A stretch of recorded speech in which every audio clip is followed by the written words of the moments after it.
Welcome to Liz and Liz Get Literary. My name is Liz. And I am also Liz. Welcome back. We're here. We are doing something kind of different, but very fun. Kind of iconic. Yes, we are doing a series on a mystery thriller book. We have dropped a couple Easter eggs here and there, but before we get into it, before I tell everybody what exactly we're doing, not that you can't guess if you're just looking around, what are you reading?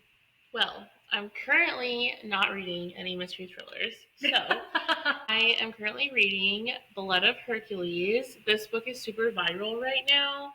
I either see people DNF it or give it 5 stars, and I need to know what the hype is about. In our book buying Dan video, we both said that we were going to read it this month, and so I'm excited to kind of venture into that. And I'm in the middle of Before I Let Go by Kennedy Ryan.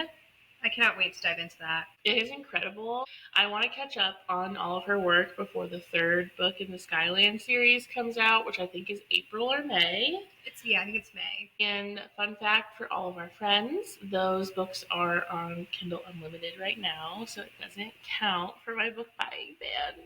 So if you didn't see it on my TBR, it's because I have commitment issues. Yeah, that's me. What are you reading? I'm starting The Favorites. Yes, I'm super excited. And I am rereading a favorite from middle school. I can't explain myself. It's called the Claudia Journals. I kind of talked about them a little bit in our Get to Know Us video, and it just like reignited them. I knew it was coming. Yeah, they're so quick, but they're so good. So she writes amazing sci-fi. R.I.P. Tana Lee. She passed away in 2015. Yeah, so nothing like super exciting. The Favorites. I'm on Wolf Queen right now, which is number 3 in the series, and I'm going to be starting Tell Me What You Did. Perfect. I'm going to start that too, I think, after I'm done with one of my books. I can't wait to hear what you think of Blood of Hercules, because I'm going to get to that this month too. I am nervous.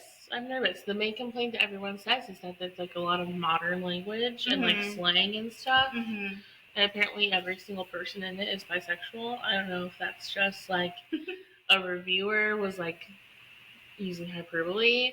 I'm not mad if everyone's bisexual, but like if every single person is bisexual, I'm kind of confused. I'm in for the ride, so we'll see how it goes. Yeah, I can't wait. Yeah. I'm excited.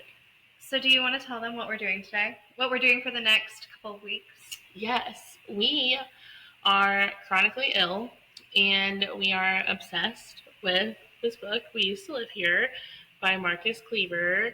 If you haven't heard of it, Google it, and then you will not be sleeping until you finish Spiral, read it again, Spiral, call everyone and make sure they're real, and then Spiral again, and then you can catch up to where Liz and I are at currently.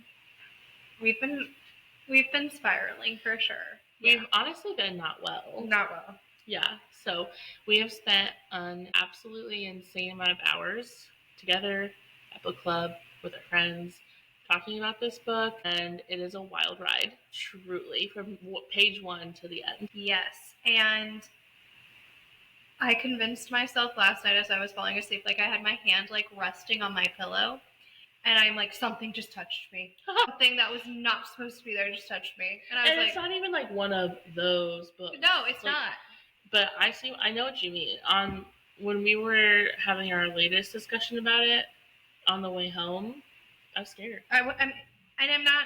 The thing is I don't know what I'm scared of. I don't think any of us do. No. It's crazy. So it's really hard to describe. What I would love to tell everyone now is if you've never read it, I would highly recommend that you just don't look at this yet and read it, and then come back and watch our 3-part series. Part 3 will have a very special guest, and maybe the only person that could potentially tell us what we need to know. Or not tell us. You never know. You never know. Part 2 will also have some very special guests, people that we talk about a lot from one of our book clubs where we went over this book together. I think that'll be fun. We should maybe pepper that into like our routine from our different book clubs, like books that made a huge impact. Have a couple different people from those book clubs on. Yeah, because the different perspectives are so fun. Yeah. That's what makes book clubs so fun. It's like one way I interpret something, you could interpret so much different and across the field. Yeah, for sure. And I think it makes it more exciting. Yeah. When you have a big group of people that are like so excited to talk about the same thing. It's really fun. So, yes, in this episode, Liz and I are going to give you a brief synopsis. We are by no means doing an exhaustive review of what is in this book because that would take 9 hours an episode. I could talk about this book until my lungs give out. So we're going to be giving a synopsis, getting into just a few theories, and describing some things about halfway through the book. And then in part 2, our friends will join us for where things get really crazy. Yeah, when they start popping off. Yes, truly. Okay, so We Used to Live Here by Marcus Kliewer. I know there's no V in his name, but that's how you pronounce it. This book starts off with our main character, Eve. And Eve and her partner, Charlie, have just bought a new house, not an abandoned, but an older home, and they are house flippers. So they are planning to renovate this house and flip it for profit.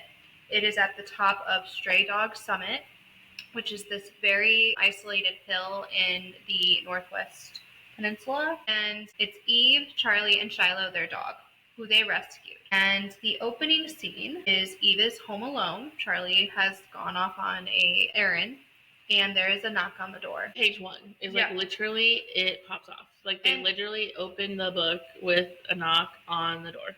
Yes, and also, if you guys can't see, this is a map-ish, kind of in the beginning of the book. And you literally need to take an hour of your time to just go every inch of this little map.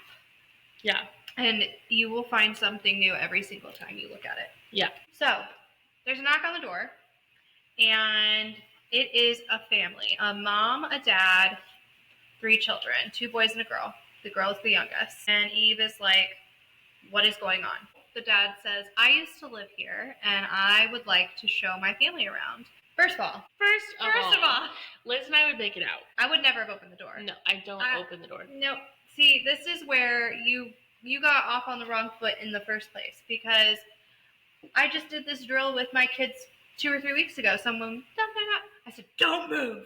Don't make a sound. We're not home. All very quietly. Of course, I didn't use that language. I was like, we don't, because what we learned our lesson, even though we weren't alive yet, from the 1970s, and what is not going to happen is we are not going to be serial killer murdered. No, I have seen too many documentaries. I have read too many books. First and foremost, I have read too many books. Additionally, if you're thinking this sounds like The Strangers, yes, and that is why you don't open the door. Yes. So Eve opens the door and she talks to them, and she's very not interested in letting them in. But Eve also understands that she is paranoid. Mm-hmm. And we understand that. And her people-pleasing guilt trip ends up sneaking in, and she does allow them to come in for a what they will say, a short tour. 15 minutes tops, which we've heard before, okay, everywhere. And the little guy in the back of her mind named Mo, which we'll get into, tells her they're never going to leave. And if that is not foreshadowing at its finest, I don't know what is. So they come in, and the family is described like the dad is his name is Thomas. He's very good looking, superhero-like-ish is how she describes. He's got gray peppered hair. Yep. The wife, Paige, is like very prim and proper, like buttoned up all the way to the collar. Wears a blonde. Yep. Cross necklace. The kids, when she described them, seemed very pieced together. Usually I feel like when you describe siblings, there'll be something that seems similar. Mm-hmm. Like if you were to describe me and my siblings, like most of us have the blonde hair, blue-eyed. You know, my middle sister is the exception. But there's like a redhead, a brunette, and potentially a blonde. I'm not sure if we know. So that was my first like little thing. Was Like, that's interesting. Yeah. Yeah. Because Eve definitely seems like someone who picks out minute details. Yeah, a lot of things are described with insane detail in this book. So the fact that we didn't get like 2 brunette children, a blonde child, all with brown eyes was kind of confusing. Yes. But I think on purpose. Yes. The other thing that happens in this book is we get documents. So if you see here, this is a copy of like our document. Obviously you can see we went a little feral. And these documents all tell a story as well. Even if you just had these documents in a book, I feel like it would tell a story. The first document we get is the listing for the house. And I have theories on that. But I think the listing is a lure. For sure. I think it reads very like, make this home your sanctuary, I think is a line in it. And I'm like, oh, that's a tidbit for later. Mixed media in this book, I think, really sells it, in my opinion. And a lot of our friends have listened to the audiobook and also felt like, yeah, it's really fun, but they said that you get much more out of it when you read it physically, which I would agree with. So, except for one chapter, literally in the entire book, you go chapter, document, and some of them are like medical journals, doctors' notes, interviews from police, Reddit threads, website listings, obituaries, like a wide array. And one thing they all have in common is every single document in between chapters has Morse code. And I don't know if we should spoil the Morse code for people in case they haven't read it. Maybe we'll spoil it at the end of the episode. So if you're still like trying to figure out if you want to read the book, we'll wait a minute. Yes. So after the listing of the house, which is 3709 Heritage Lane, we are now getting a montage of this family kind of touring the house. And the dad is going through memories. And he is telling all of these different stories, questioning parts of the house, like there's a chandelier missing, all of this. And the whole time, Eve is just very uncomfortable. She doesn't like that they're here. She had tried to reach out to her partner, Charlie, and she didn't answer. And she just does not feel great about having this family in. And she notices that dad takes pills, which is very odd. Like, there's nothing calming or serene about him. Yeah. I feel like her hackles were raised immediately. For sure. The first instance we have of a symbol that kind of sets the pace is page 18, where he describes a circle divided by intersecting lines of varying lengths, all meeting in the middle. It looked cryptic, like some kind of ancient glyph. And in her mind, she says, it's the mark of a death cult. This family is part of a demonic death cult, and they're coming back here to finish some kind of ritual, and then it cuts off. And that's like her inner dialogue. Yeah. And I said that's probably very close to the mark. That foreshadowing. A lot of the times I feel that Eve's inner monologue, which is a very constant companion to you while reading, is pretty spot on. Yeah. And then she tries to talk herself out of her intuition, which I think, you know, we've talked about this before, like, and recently, that we both kind of feel like when we were younger, we were either told like we were too much or too paranoid, too nervous, calm down. And I think that kind of says something about Eve too. Like, she was kind of made to feel a little crazy maybe by her parents. It's clear she has no relationship with them, and maybe made to feel a little crazy in past relationships as well. And so I think that we see Eve this whole book question herself. I mean, even her partner Charlie now is more of a logical person, and Charlie would take things that seemed obscure and bring them into focus. And kind of try and talk her down as well. And I think because Liz and I both feel we never actually met Charlie while reading the book, I think if we had, maybe we would have a little more calmer of a it's okay, sweetie vibe. But because of the underlying paranoia, we maybe don't. Yes, and so Charlie was supposed to be home very soon after this family arrives. But as time drifts on in this book, she's getting later and later through these early chapters. They end up in the basement.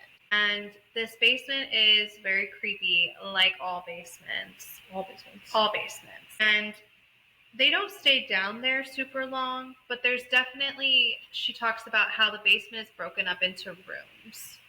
So we get that kind of layout down there in the basement. And then they go back up, right? Mm-hmm. One of the things that this house has is a dumbwaiter.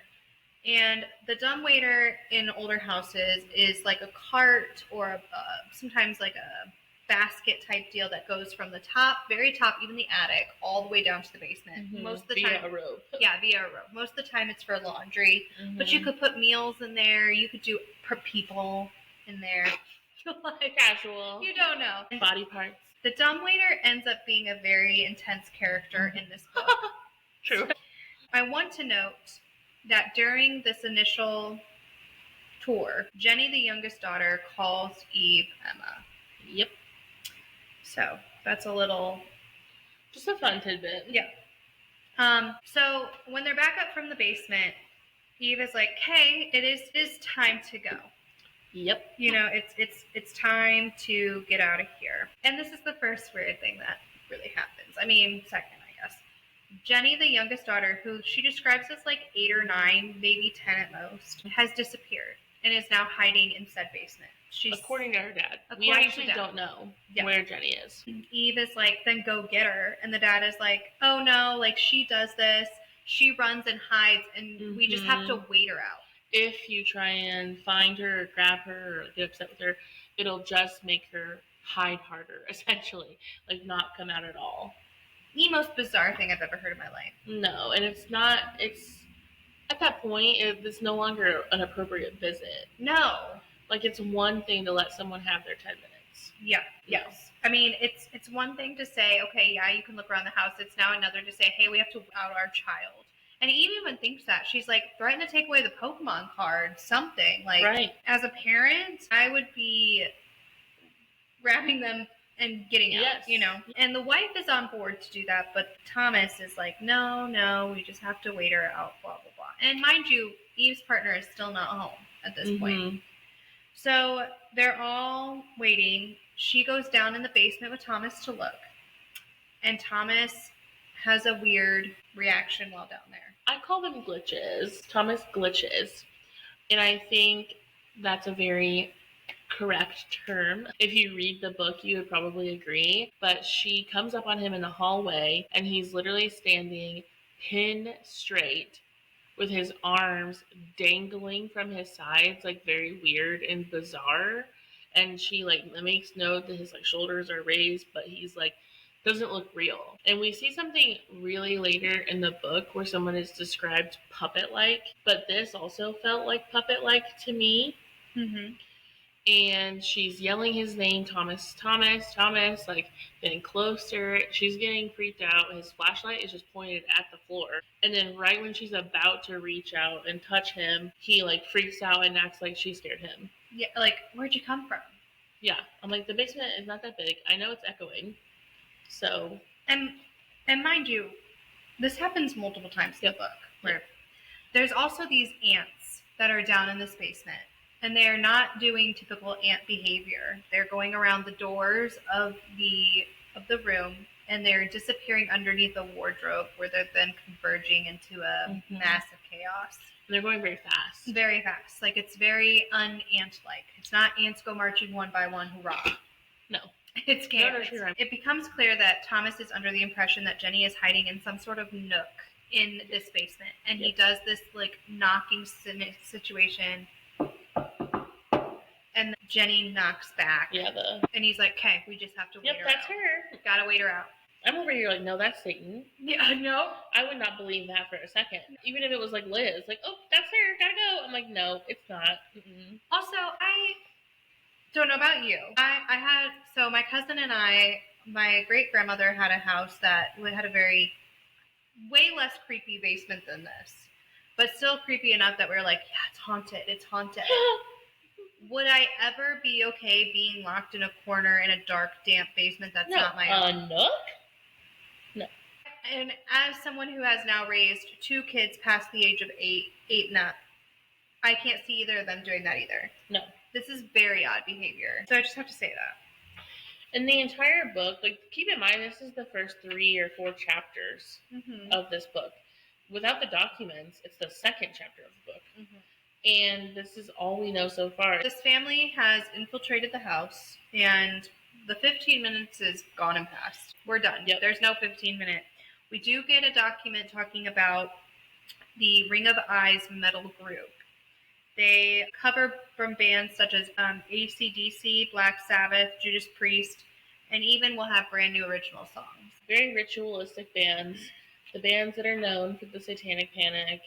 The bands that are known to have almost like sacrificial vibes, and the bands I was not allowed to listen to when I was little. So very interesting. And they use a lot of symbolism, which I would love to point out. So I think that is maybe not a coincidence, obviously, at all, to have that right after we have the symbol described that Allison was drawing, Thomas's sister, all over the house. Not a coinky dink.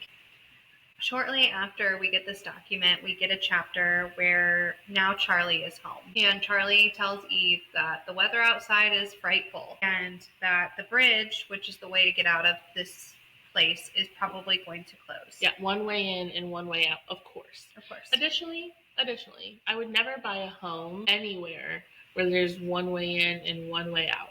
No. Like Mackinac Island, stunning, would never live there. No. Key West? No. Nope. Because you can't leave. If there's some serious-ish going on, even if it's just like a natural disaster, you're toast. You're cooked. Yeah, not doing that. Mind you, I want to say that Charlie is an hour and a half late at this point. So she walks in and seems confused that Eve is kind of worked up and doesn't know what's going on, but she immediately warms up to this family. That was a red flag to me. Not Charlie-like behavior. No. And she says that, oh, my brother used to hide like Jenny does. And I just feel, and I've said this before, that's just such a weird connection to make, because that's not normal behavior. No, not really how you bond with someone. Like, you bond with someone over like Taylor Swift, or like that's a cool shirt you're wearing, or like later they bond over photography, and that makes a little more sense. But for her to just automatically have this story where her family did the exact same thing as his, that's also like a weird ass thing to do. No. And things just really spiral from there, honestly. Like, I was creeped out, and then when Charlie came home and they ended up letting them stay for dinner, I knew that this was going to be really bad, and that her inner voice back from page 1, where she was like, they're never going to leave, was true. Yes. And the dinner is very, very interesting. We kind of get more insight into the dynamics of the family, which seem very odd. The wife is a real bitch. Yep. She's giving MLM. Yes. She's giving megachurch pastor wife. Exactly. But the one thing about her is she has like a faded, almost like tattoo scar behind her ear. And it literally is, it is described as a penny-sized tattoo on her neck just below her left ear. A simple black circle and a thin line, but it was blurred and mostly faded. She assumed it was laser removed, but some distant, unthinking part of her mind connected it to the cryptic symbol on the banister. So this is the third symbol now that we've been talked to about. Wait a minute. What? Tell me. What if she's Vera? The original mom? Because you're telling me that if your husband was in like some very fancy metal band and they have like this symbol or whatever, you're not tattooing that on you? I'm tattooing that everywhere. Or she was like their biggest fan, like maybe she came to the house to like meet with Elijah, or maybe she's the original mom. I don't know, but that has to be connected. She's connected somehow to them. To Elijah, Vera, and Allison. Yes, there's. This is clearly a symbol. But Heather's husband is in the band too. Yeah. So Paige writes it off that she got it in college before she met Thomas, and claims that she had laser removal to have it taken off. This is when we get that Charlie also has a tattoo, so she has like an upside down triangle on a finger or something. Yep. But it's very important to remember that this happens, that she has this weird thing behind her ear, because everything always comes full circle. Yep. Eve has religious trauma. So with this religious like behavior coming through Paige and the family, she's very in tune to it. And I think that's important to remember. So Paige makes them say grace. And the one thing she notes is Thomas was actually supposed to say grace, but he mocks it. Yeah, he had one of those stupid, like, God is good, God is great, let's eat. Yes, and things. Paige then says, Heavenly Father, we thank you, and does a real prayer. But during this time, while everybody else is kind of keeping face, Thomas is just staring straight ahead, not blinking. And she suspected he may not be religious at all. And I think she was right on the dot with that. Same. So, or he's not that religion. Right. So. It's during this that we learn a little bit also more about the family. They're moving cross country to Minnesota, to Duluth.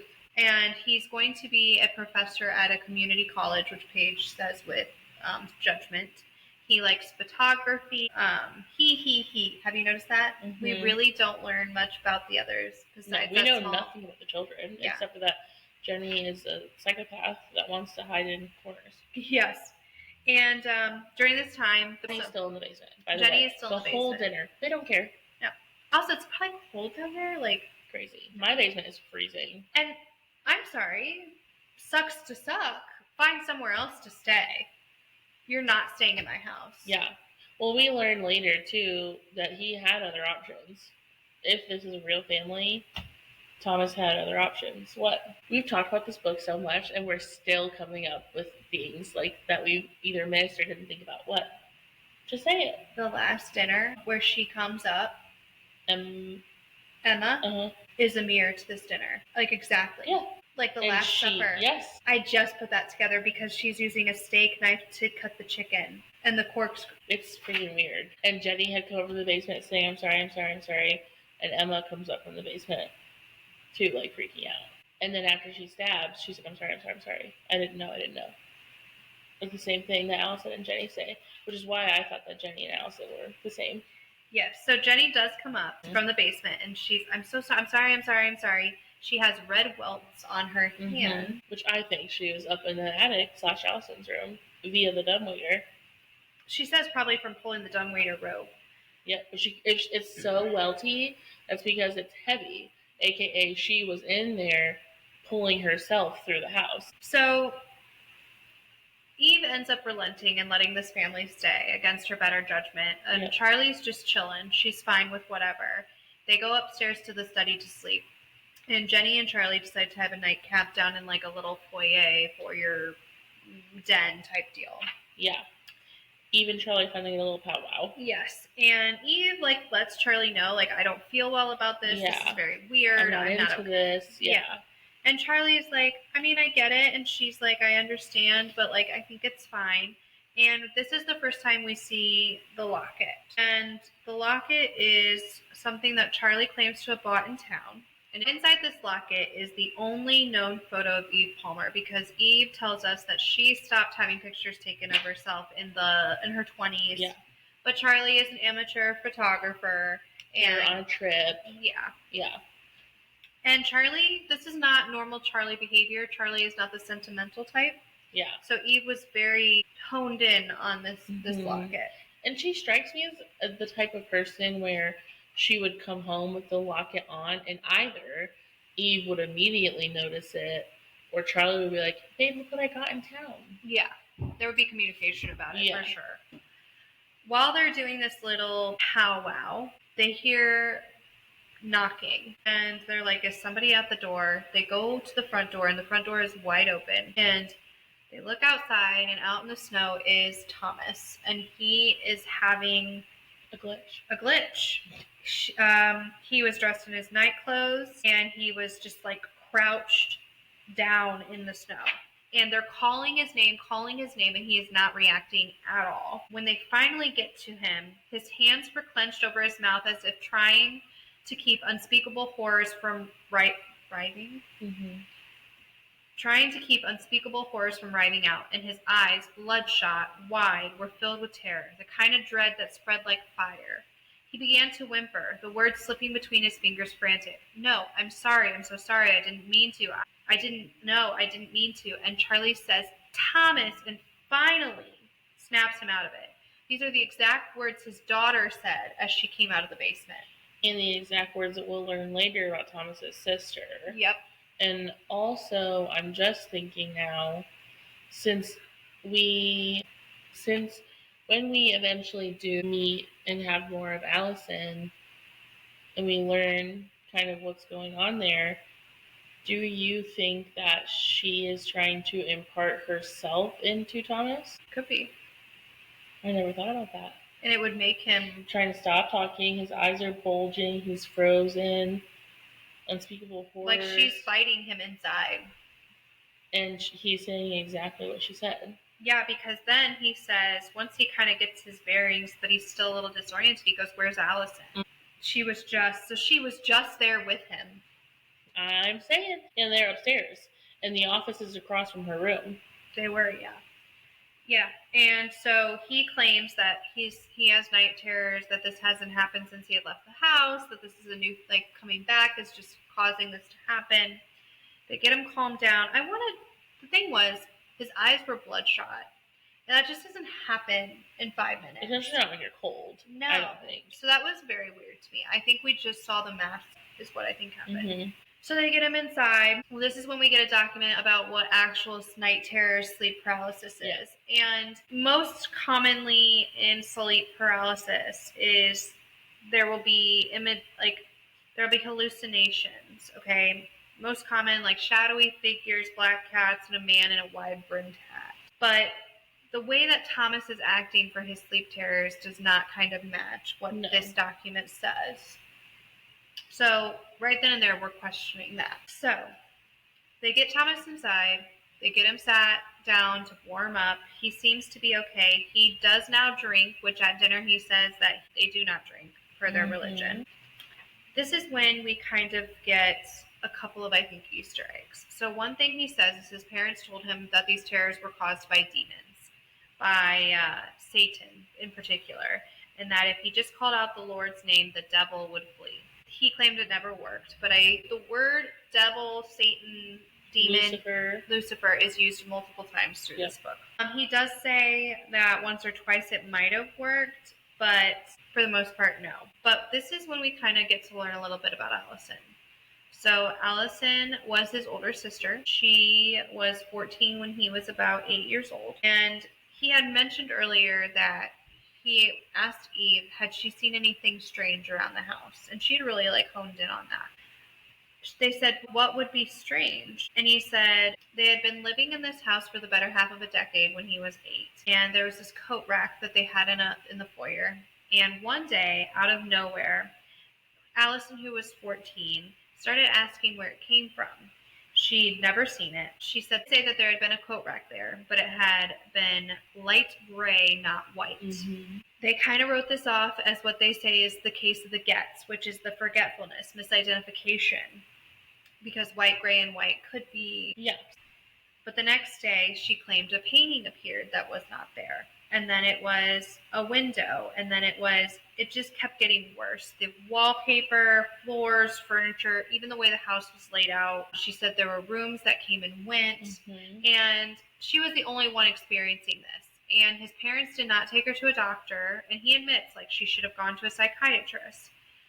But she believed that there was something going on in the house that was toying with her, or maybe even the house itself, which was toying with her. I'm thinking it's very interesting of what he is saying, Allison is noticing, because it's the same things as we go through the book that Eve notices with paintings and windows, the layout. It's the exact same things in order that Eve notices. Yeah, and here's another mention of the devil. They say they don't take her to a psychiatrist, but they basically say, it's Lucifer, it's the devil. After all, if Lucifer was responsible for my sleep disorders, why not this? They told her to pray, but it didn't work. And when it didn't work, they accused her of doubting the Lord and allowing the devil into their home. And that's when she started carving those symbols. Yep. which I think is really interesting. Very, very interesting. I'm wondering if that symbol is in this map in the front of the book that I never noticed. When they asked her why she was carving it, she would not give them an answer. So they assumed it was like the devil, paganism, or something worse. They wouldn't even let her leave the house. And that's when it really started to get bad. Her core memories began to change, and people she had known all her life became strangers, and strangers became familiar. This word ends up plunging itself into her mind, into Eve's mind. And I think it was like a sense of deja vu. I think deja vu plays a very big part in this book. I think so too. So almost overnight, Allison believed that the parents had been altered. Their names, their personalities, everything was different. And eventually she thought everybody around her was an imposter, that the real versions of this family had been replaced.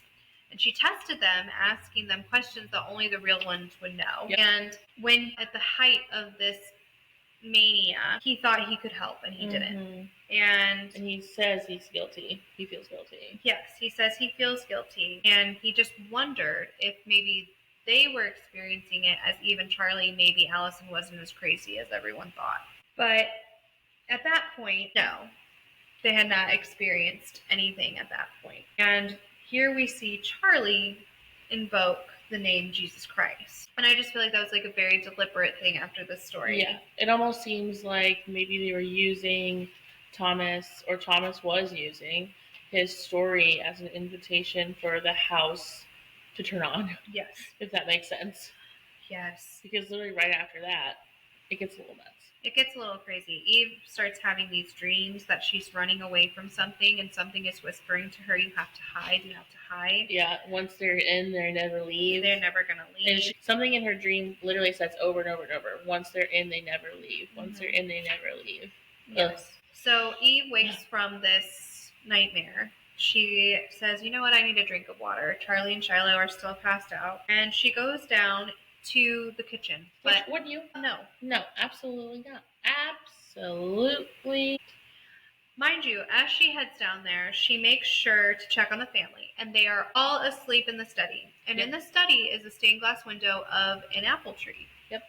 And it bathes them in this red and green light. It's a very specific scene. Like, you literally can see it. And you can literally, like, see it in your head. Yeah. The moon shining through, the family asleep. Yep. But she's down there, and she hears something from the basement. And this, ladies and gentlemen, is also a situation where it's absolutely none of my business. Nope, we would survive this book. Yes. I think. And I will give Eve grace and say she might have still been groggy from sleep, but for some reason she ends up thinking, oh, this is Jenny down in the basement again. She must have used the dumb waiter to go down there. And so, this is the first really crude part. So she goes over to the frame, and she does the knock. Lingering silence follows. No answers. No answer. She turned away, but behind her, around the corner, down at the bottom of the basement stairs, 2 hollow knocks echoed, knuckles against dry wood. So she goes back and she yells to Jenny, like, Jenny, come back. And she sees what she thinks is Jenny at the bottom of the stairs. Do you want to talk about this? Sure. Go ahead. So, she looks down. She thinks that she sees a child, Jenny, and she's like, okay, that's weird. Eve has sleepy eyes. So she literally says she's trying to get her eyes to adjust. 20 seconds pass, and Jenny hasn't blinked one time. And then it says suddenly, as if in reaction to Eve realizing, oh, you haven't blinked, the child figure stands all the way up. Turns out it was not child size, it was just something large, hunched down, over 6 feet tall, slender and gaunt. And then Eve obviously freaks out, goes all the way back up the stairs. She looks into the study, and the entire family is still there and still asleep. So she goes in the bedroom, she wakes Charlie up, and she's like, Charlie, there's someone in the basement. And Charlie's like, what? She's like, hello, there's someone in the basement. She's like trying to get her to freak out with her. She's not freaking out.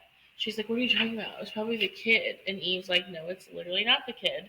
And she's like, okay, well, I'm tired. And Eve is like, Did you hear what I said?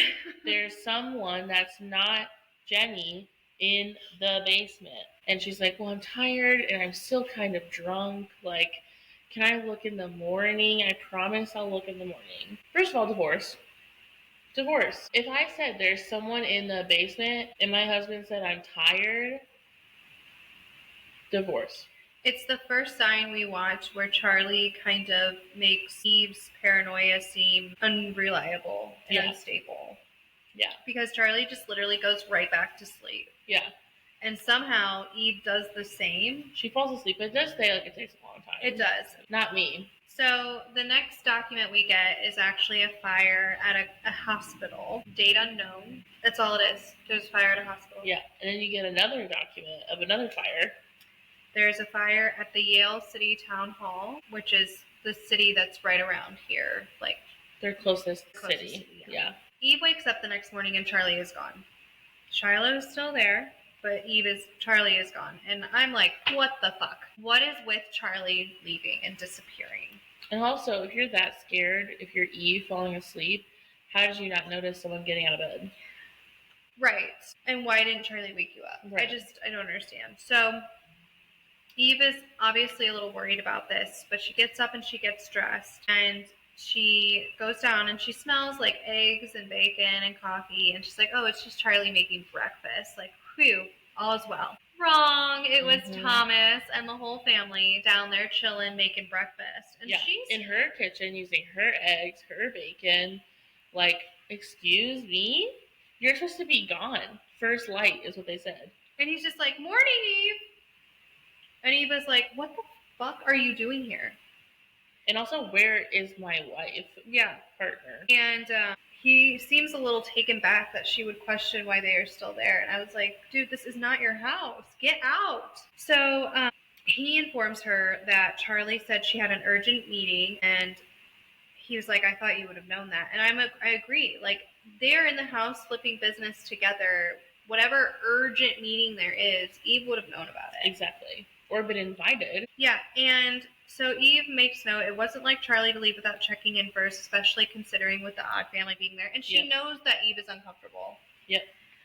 Thomas says, oh, right. She told me to tell you the basement is all clear. Not sure what she meant. We know exactly that you know what she meant. Don't think we've seen the real Charlie, period. No. And I definitely, even if we had, if Charlie really went down to the basement to check, she definitely did not come back up. So they claim they're going to leave right after breakfast. And this is when Eve, because she wants to now go call Charlie and like confirm that all of this has happened. And that's when she notices she's now missing her phone. Yep. She checks every nook and cranny, the dressers, the bed, the mattress. She looks under the table downstairs, under the couch where they were sitting, nothing. She wants to borrow one of their phones. This family apparently doesn't have phones. They're on a digital detox. With their church. Modern day family, no phones in the middle of a cross-country move is how Thomas describes himself. I know it sounds absurd. It is. So Eve is like, what the heck? She swings open the basement door because she's like, no, maybe when I went down. But see, this is the thing. So she's like, maybe when I went down, I dropped my phone. But I distinctly recall that she went to go call Charlie after they had done the basement the first time. So this is maybe the third time we're now seeing at least someone going into the basement. Yep. She doesn't go all the way down, but she notes that Charlie's car is gone. She notes that it's empty, so maybe that matched what Thomas said. And then Mo, in her mind, says she's probably locked in the basement. You'll be next. And I think that she is locked in the basement. More on that later. Yeah, but which basement? And what part of whose basement? Yes. Yeah. So she kind of brushes this like paranoia off. She then finds Charlie's locket hanging from a random nail in the mantle. Not where you would leave your necklace. Not where you would leave your necklace. And she says, this is like the final straw for her. She's like, this is weird. I'm not okay with this. I'm going to the neighbors to use a phone. And they don't care. Like, okay, see ya. Peace. And this is where we kind of get a little bit more into Mo. Mo is your favorite. Why don't you talk about Mo? I don't know if Mo is necessarily my favorite. I just think that Mo is something in this book that I have no theories about. And I have theories about everything. He's kind of like everything. The wild goose. Yeah, it's so random. And Mo is like the really creepy little monkey toy that you see in like Toy Story 3, that new movie, The Monkey, where it's like the really fuzzy monkey with the pants and the hat, sometimes a vest and cymbals, that like clap or whatever. You know the monkey. But hers was weird. She had one growing up, and she named him Mo. He was white fur with pinstripe pants. And the one that everyone recalls seeing is like brown. And she calls the voice in her head Mo. It's kind of like an invisible friend, kind of like a childhood toy. It was lost on a trip, never to be seen again. But when she decides that she's going to go use the phone, we have like her little inner monologue, like she's probably locked in the basement. You'll be next. Then when she decides to leave, she says to herself, go to a neighbor's house, call Charlie. And then the next document is this weird thing where someone is trying to find the monkey with the symbols. And we get a website, Riley's Fantastic Toys. And then there's always people trying to find it, like CK's Jolly Chimp. It's basically like a Reddit thread of people looking for it. Then we get into a little bit about Mandela effects, and someone is saying, no, this monkey never had white fur, it always had brown fur, and here's why you're wrong. And it's super weird. And then they start fighting in the comments of this document in this book about this monkey. And I'm like, what is going on? What is going on? Who is Mo? I think one of these is a plant. The comments? Probably. I mean, there's the very first person that's looking for the monkey is like, hey, my cousin used to have this. It's a monkey with symbols, similar to the one from Toy Story, except he has white fur, plastic symbols, blue overalls, and a hat, which sounds like Eve's. And then everyone's like, no, it looks like this. You're wrong. And then they're like, oh, it's the Mandela effect. So they're basically saying that this monkey that looks just like the one in Eve's head is not real. And that's such a random place to put this document because Mo speaks all throughout the book. And we know from reading this 3 times that each of these documents is in a very specific place. Yes. And so I cannot for the life of me figure out what I think is the deal with Mo. I have theories about every other aspect of this book but Mo. So I have no idea. I don't know. I do not know. But that's the document right after Eve decides that she's had enough and she's going to find a neighbor. So I think it's super weird to note that the snow has stopped. The first signs of thaw were setting in, whereas yesterday the bridge was iced and snowed out. Mm-hmm. Literally yesterday. Not like, whatever. It has been less than 12 hours probably since the bridge went out. Mm-hmm. And now all of a sudden it's thawing. The snow is melting in the trees. All evidence of snowfall might be gone before sunset. She's walking over the summit. She sees like her street sign. She sees over the way she can see into town. She sees the sign for this like rickety little motel. And then she sees the Kettle Creek Bridge, and the realtor had told them like only way, like one way in, one way out, etc. And then made a comment, lots of strays out here, and then waited, and then said, stray dogs. But Eve makes note also somewhere else in the book that she's never seen other dogs. And he even says, not on the mountain, but like down by the creek.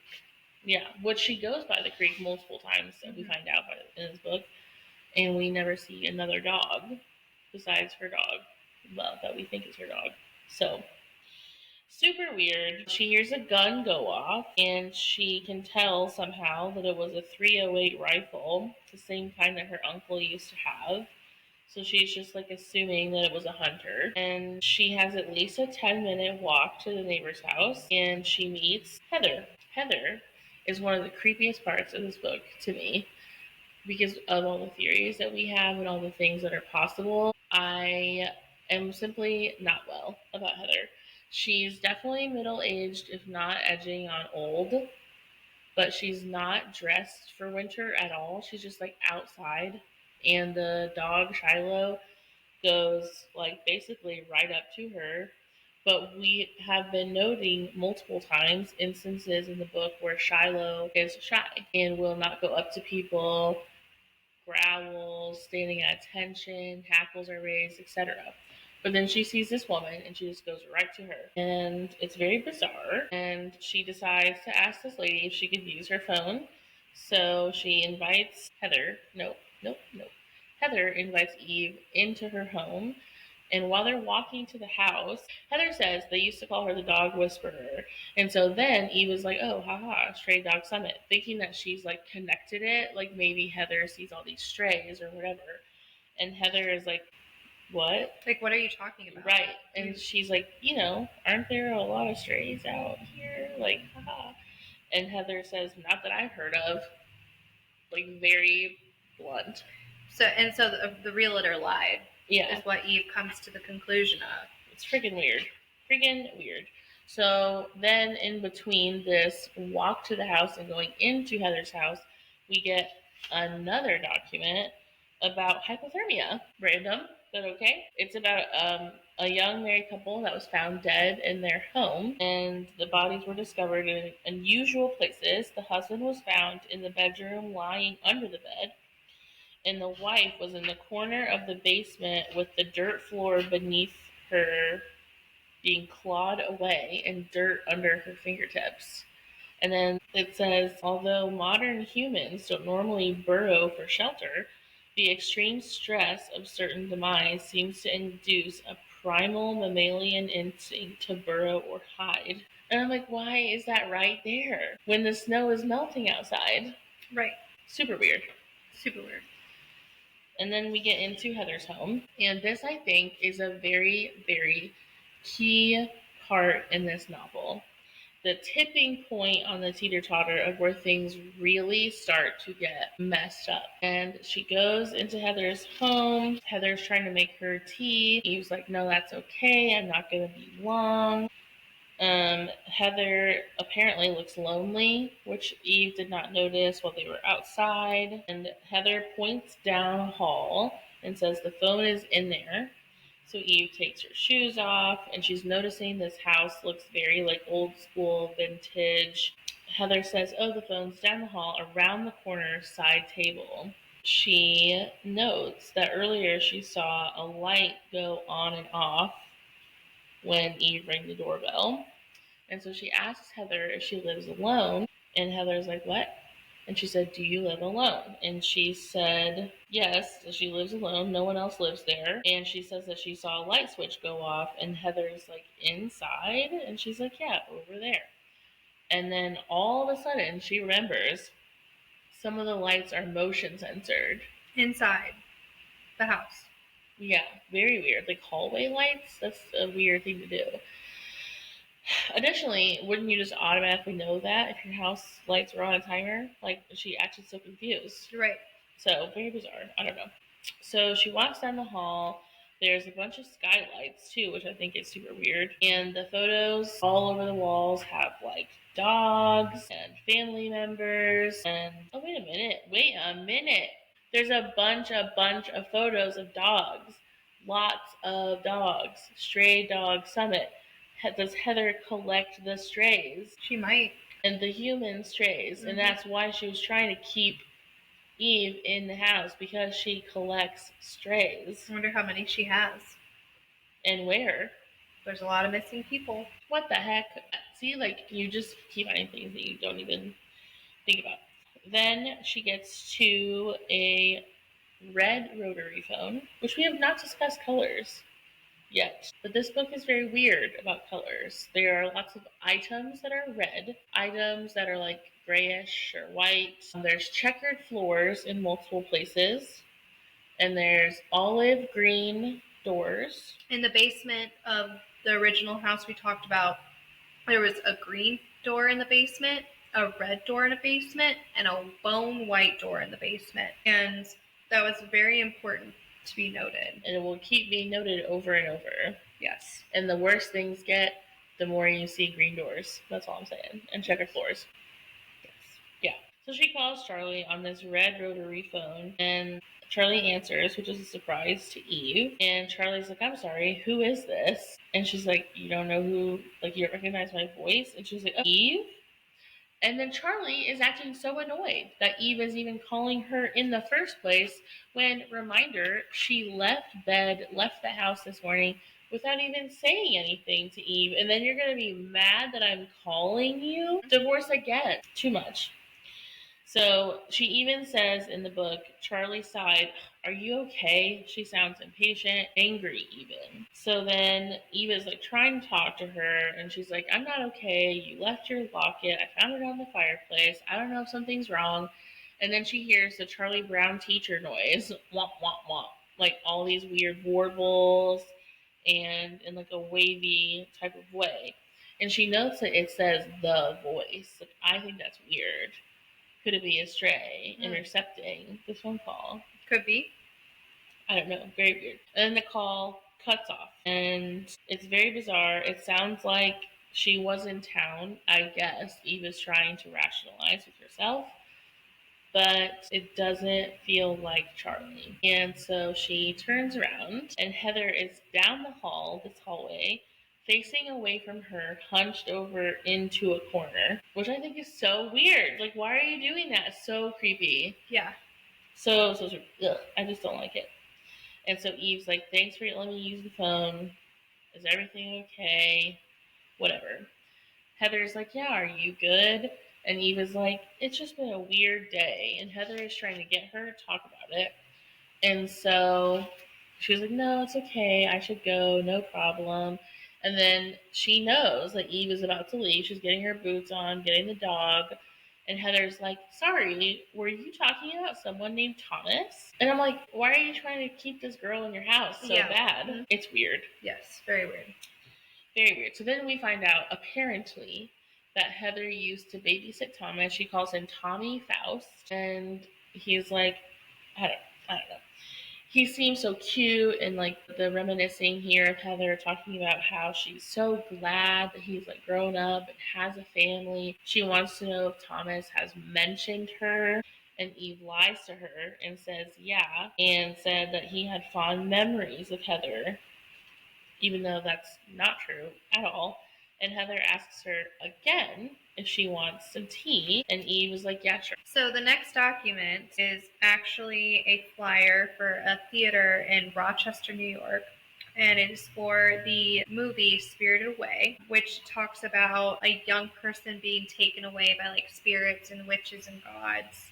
And she has to navigate the hierarchies and customs of this magical land. Very famous Miyazaki film. Yes. I love Spirited Away. I've never seen it, but yes. It's good. So we're coming up to the end of part 1 because after this, things don't stop. No. So she agrees to tea with Heather. Let's have a tea. Let's have a tea time. And while having tea with Heather, she gets some tea on Thomas. Mainly Thomas's family. Heather claims like she used to be married which we kind of came to the conclusion to with the grandkids. And she just kind of says, they're making small talk. And Heather does say that 3709, which is Eve's house, is old. Older than me, if you can believe that. Might be the oldest structure on the mountain. Mm-hmm. Structure. Not home. Structure.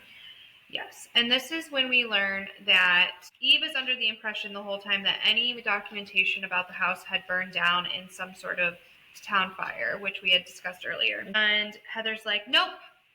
Never happened. There was no fire that's spread around," but she says, "It's a hoax. It's a hoax. Like, they were actually stolen." Yeah. And in the early 50s, some nut broke into town hall, got the paperwork. We don't know where it is, but yeah, there was no fire. The bank doesn't know shit. That's just what they peddle, etc., etc. And Eve's like, what the hell? So the tea is now ready, and from somewhere, while she's getting the tea for Eve, somewhere deep in the house, a faint thud happened, followed by a short scrape, like a rusty hammer dragged across plywood. Subtle, but Shiloh perked up, eyes fixed on that dark hallway. All the doors were closed. The vague noise could be anything, but to Eve, it sounded like a single footstep followed by a dragging heel. Once again, she wondered, were they alone? What if? But she's startled out of this. Like, Heather stops this before she, thoroughly spirals through. Allison. Yep. That door. Because it's the exact same drag from the end where she enters the room in the basement and she drags the hammer, taking weird footsteps. What if this is the house in a different form? Probably. Because she says it. And the house numbers change. Because it's glitched. So she enters the same house again, which is a different guide. So Eve now is like, okay, well, if I'm going to have tea. And wait, and Heather is Allison, and Allison's just trying to do this replacement ritual over and over and over. We're seeing the many different phases of Allison. I never thought about that. Okay. We're getting ahead of ourselves. Yes. I'm sorry. The conspiracy theories are conspiring. You will know what this means one day. Okay. So this is when Eve is like, if I'm going to drink tea, I'm going to get the tea. So tell me about Thomas's family. They're called the Fausts. They lived over half of a decade. They left rather quickly after some incidents. And Eve makes the comment that she hopes that the sister got the help that she needed. Mm-hmm. And Heather's like, what sister? And Eve's like, his older sister. And Heather's like, no, Thomas was an only child. And then Heather says, unless you're referring to Alina, which is very similar to Allison. Yes. And Eve says, no, Allison. And Heather's like, well, like this was over 4 decades ago, but I'm pretty sure it was Alina, maybe Allison. I'm terrible with names. But she lived with the Fausts. Is it right? Mm-hmm. The Fausts for a better part of 2 years. Allison, let's go with that. She was a drifter, a lost child, a runaway, an orphan. We never really knew. She wandered onto the property on a cold Sunday morning dressed in a nightgown. Aside from her name, she didn't know who she was or where she was from. Can you believe that? All the way out here. Even the police couldn't find any records on the poor thing. It was like she materialized out of thin air. Because she did. And then she made Thomas believe that she was the older sister. Are we misplacing the villain of the story? No, I think they're deliberately misleading her. But then why is Allison... Because Allison's memories distinctly say the opposite. But that could just be what Allison puts those memories into. Yes, she could be. Then Thomas is... But Thomas glitching over and over. But the photos down in that little... Thomas is an addition. Yeah. Oh, it's weird. Then Thomas's parents, after filling out all the necessary paperwork, jumping through hoops, end up taking Allison under their wing. They're too kind for their own good. And Eve's like, this is not included in any of this. Like the complete opposite of the story that Thomas told them literally last night after he glitched. Yeah, and she's like, Thomas told me that, like, she was his sister. And Heather's like, maybe in spirit, but they never officially brought her into the family. They'd been considering it, but then there was the incident. Mm-hmm. So Mo is like, no, don't let her just, like, pry further. So Eve's like, tell me more. Thomas said that, like, Allison believed the house was changing. Like, that was what was going on. And Heather's like, more or less, okay.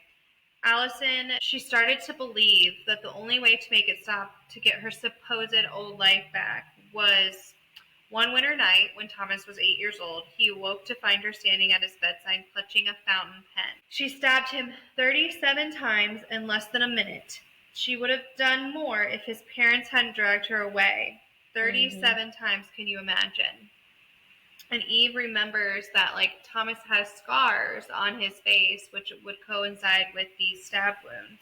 But what flashes through Eve's mind at that moment is a moonlit room, yellow wallpaper, a gaunt, white-knuckled hand gripping a silver-tipped pen, stabbing into pale flesh up and down again and again, faster and faster. So it's almost like she's envisioning this happening. Or someone's putting it in there. Right. It was a terrible tragedy and an absolute shock. He was never the same. He used to be energetic, talkative, imaginative, but he barely talked after this. But we know Thomas as pretty energetic, outgoing, and very talkative. Yes. So Eve's like, I'm just happy he's, like, good now. I'm glad everything has been fine. And it's at this moment where they're closing up, about to leave each other, that Eve finds a jolly chimp underneath the sofa. And it was sporting a yellow vest, pinstripe pants, brass cymbals, but the fur was white, just like her Mo. And Mo, in her head, says, "Don't lie to yourself. For a second, you thought it was me," while Heather's actively telling her, "Oh, that's my grandson." So weird, and it only gets weirder at Heather's. Yes. So we get the story that while Eve was on vacation, Mo was like strapped into the seat next to her. They were best buds. She literally turned away for a second, just like stretched. She didn't even leave the area, and he was gone. Someone had stolen it, which how? Abducted by thieves. She had no idea. They could not find him. They've never found him. And Eve says this is what like prompts her to get the hell out of there. Yeah, she is a chill down her spine specifically. Yes. And as she's lacing up her boots to leave, Heather's like, "It's nice to meet you," forgets her name, says, "Oh, I'm terrible with names." And then the phone starts ringing. It's a very shrill, loud ring. And Heather's like, "Isn't that like probably for you? You should go answer it." And Eve is like, "Oh, hell no." Yeah, she's like, "No, I'm good." And then Heather's pushing her. Yeah. Trying so hard to keep Eve in the house and get her to turn around and go back down that hallway, which we will discuss in a later episode why that is really important.